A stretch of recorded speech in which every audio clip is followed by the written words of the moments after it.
Welcome to episode 7 of KinFit. I'm Michael. I'm Tiffany, and today it is a windy but sunny day here in Montreal, and we are filming at the Bell Centre, home of the Montreal Canadiens. And on that note, we have a very special guest today, Scott Livingston, who is the head strength and conditioning coach with the Montreal Canadiens. Very exciting indeed. We get to speak with him later on this episode. So definitely stay tuned. So let's speed things up and get right on to Fit News. So what is going on in Fit News today? Well, I was recently reading an article on Times Magazine, and they were actually talking about a new exercise machine called the Power Plate. And it's basically you stand on vibrating plates to exercise. Well, according to them, if you exercise about 10 minutes 3 times a week, okay, it will help decrease weight, increase bone density, and improve overall health. But don't you do that without the Power Plate?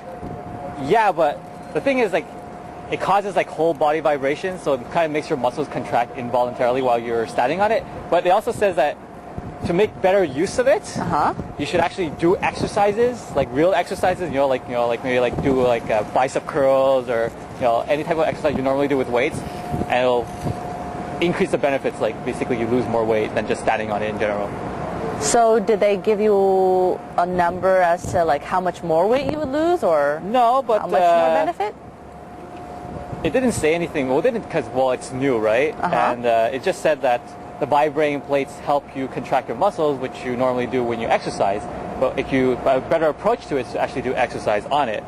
And it said it's also good for people who have physical illnesses like arthritis and osteoporosis, or whole body pain, because they don't actually have to do certain movements that can cause them pain, but they actually have the same benefits as doing exercise. Yeah, the article doesn't go too much into it other than it actually being really expensive as well. How much is that? Now the home unit is actually $3,500. Nice one. Yeah, but they said some gyms are starting to get this piece of equipment, so you might actually see it in a gym sooner or later. But this is in the US, right? So we don't know if it's coming in Canada anytime soon. But the gym version is actually $9,250. Fun. So I guess if you can't get your own power plates, let's just do regular exercise. Yeah, well, we'll see. Interesting. Yeah, shake off those pounds. Oh gosh. All right, and some other news. Maybe you already know this, but let me reiterate it as well. Studies have shown that quality of sleep has something to do with good health. Oh, surprise! So just in case you guys forgot, because school's starting and we're getting less sleep. You see the bags under my eyes. Definitely, quality of sleep is really, really important, and not just sleeping, but real sleep, not tossing and turning and waking up and all that kind of stuff. Quality of sleep is very important because that has an effect on your immune system. You don't want that to go down, because then you'll get more sick during the year, and then you'll be even more behind in school or work or whatever. So get some sleep. So why don't you tell us how many hours of sleep you got last night? No comments. Next. Okay, so I was also on the Food Network channel's website, and they actually have a page that talks about the top 10 foods for better health, or top 10 energy-giving foods. Oh, fun! Yeah, it's really neat because they have on the page they have a section for berries, citrus, vegetables, whole grains, salmon, legumes, nuts and seeds, lean protein, tea, and olive oil. And basically on each one, if you click on, let's say, berries, it has a little description of the benefits of eating berries. Okay, the nutritional value, what you benefit from it. And then it also has tips and suggestions on how you can eat with it. And they have a little kind of table of links from their same website, and it shows you recipes that you can use with those ingredients. Excellent. Very, very good. Yeah. So now you have no excuses. You have all these links and information sites at your disposal. So no more excuses. I don't know what to eat and all that stuff. Exactly. Very good. Oh, talking about eating. For those who are still struggling to pack their lunches, to know what are healthy choices and tips and stuff to do, especially when needing to pack for kids as well, we have a nice little link for the Canadian Nutrition Network, which has all the newest and up-to-date nutrition information. So definitely go and check that out under, I think, healthy eating. But we'll put the link up onto our notes afterwards, so you'll know where to check it out. But worthwhile to check. Yeah. And last thing I just wanted to talk about is that McGill is giving these sports clinics. We posted them out in our previous posting, and so far they're only offering one of each. And the two was one of them was the look. Let's take a look at your stroke, your swimming stroke. So basically, participant pay. I think it was about $20. I think it was. And you go there, and an expert actually checks out your swimming stroke and helps you improve it. Oh, that's very good. And another one was another health professional. Basically, they talked about, they showed people how to do exercise at home and like using like simple equipment that you can buy like at Walmart or Sports Expert. Oh, that's good because sometimes sporting equipment is very expensive. So, well, it was aimed for people that, that wanted to stay active in the fall. So hopefully they offer more of these later on, like for the winter semester, or additional courses or clinics like these later on in the fall, because I can see these being very popular and like... Yeah, definitely. So if they're maybe very popular, it'll come back by demand, hopefully. Hopefully some of you actually saw our posting and actually got a chance to register for it. If not, then hopefully they add more. Or, call and see if they will have any more in the near future. Yeah. Good. So that'll be it. That's Fit News for today. Right.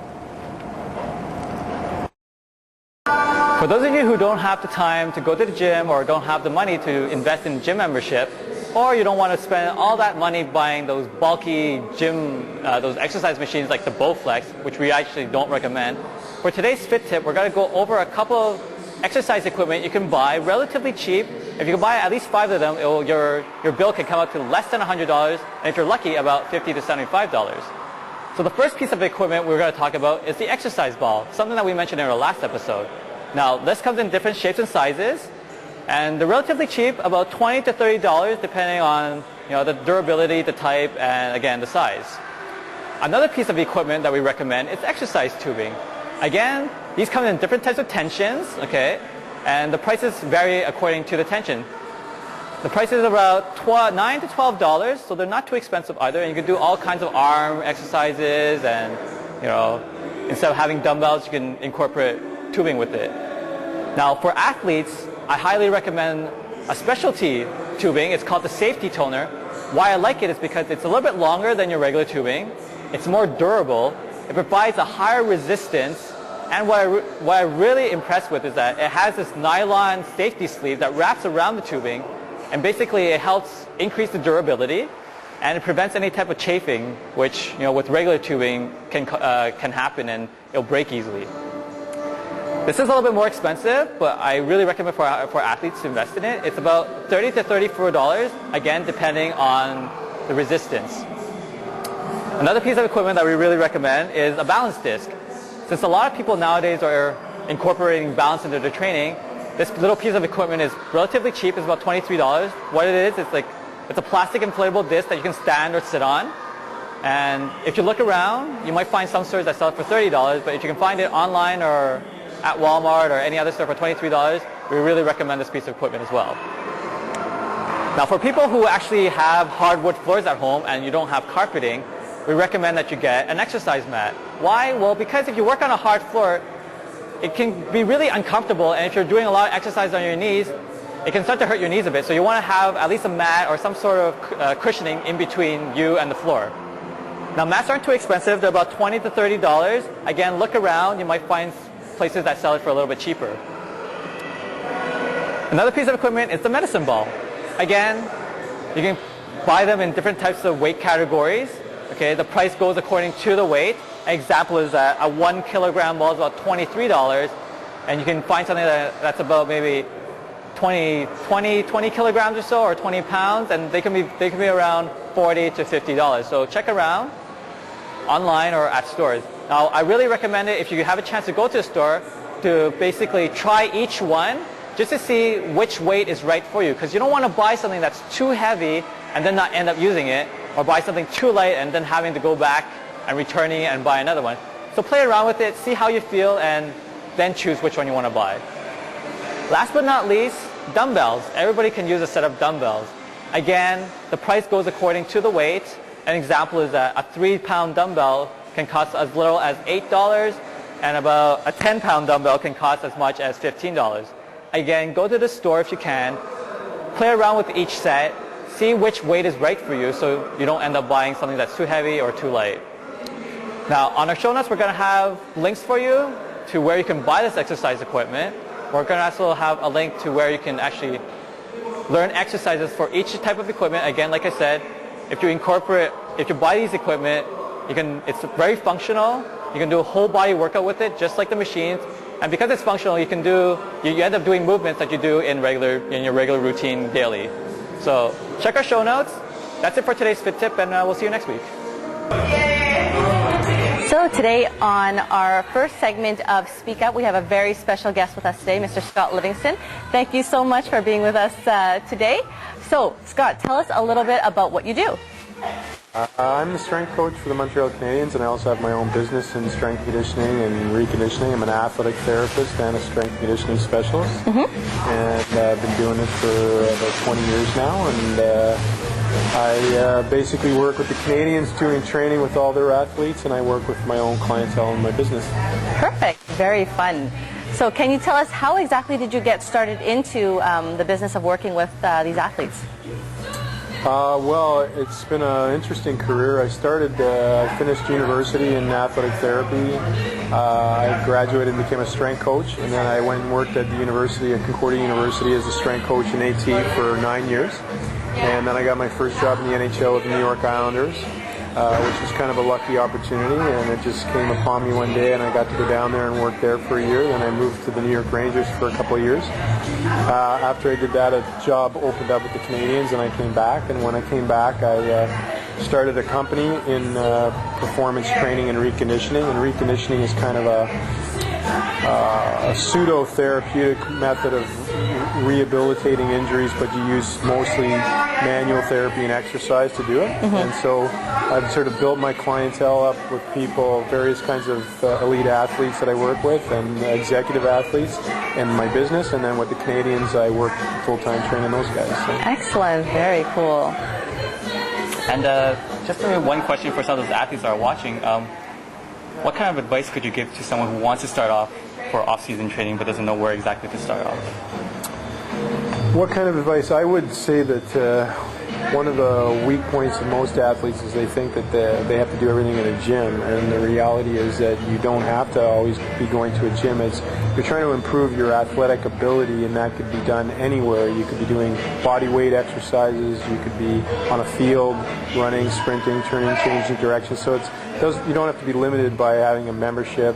You should take the time to see a professional if you can, as certified, and get them to sort of outline a program for you if it's possible. It's not always within everybody's means, and there's a lot of really good books you can read. Go to a local library or to a bookstore and look into some of the strength conditioning books that are out there for athletes that you could read and upgrade your own education as an athlete, because you want to become a well-educated athlete.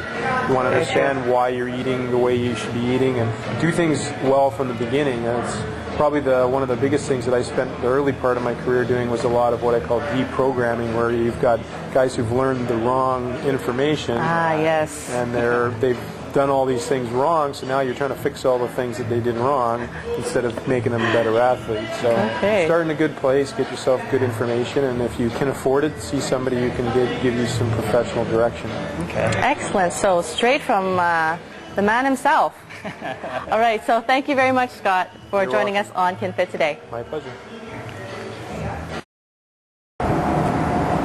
So today on In Foodmation, we are going to go over the age-old debate of butter versus margarine. Now, which one should we choose to use?